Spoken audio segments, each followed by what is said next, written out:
आजकाल रशीद सारखे मित्र म्हणतात, दांडियाला काय जातेस, पार्टीला चल आमच्या सोबत, मोकळी हो, धर्म परंपरेचं काय घेणं देणं.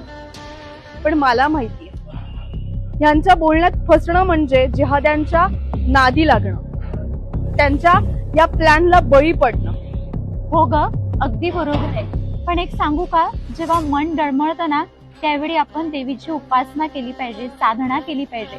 नवरात्रात देवीची उपासना, आराधना, पूजा हाच तर आपला सगळ्यात मोठा कवच आहे. आणि हाच कवच आपल्याला जिहाद्यांविरुद्ध लढण्यासाठी कामी पडतो बरं का.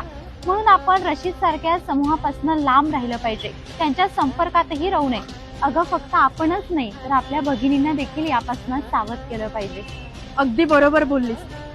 आता माझं ठरलंय, कोणत्याही मोहजाळाला बळी पडायचं नाही. देवीच्या साधनेनंच माझं मन आता मी मजबूत करेन आणि माझ्या इतर मैत्रिणींनाही सांगेन की जिहाद्यांचा डाव जर मोडायचा असेल तर साधना हीच महत्वाची.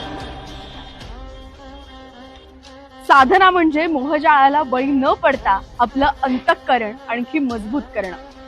नवरात्रीच्या आध्यात्मिक शक्तीनेच लव जिहाद्यांवर विजय मिळू शकतो. जय भवानी, जय शिवराय.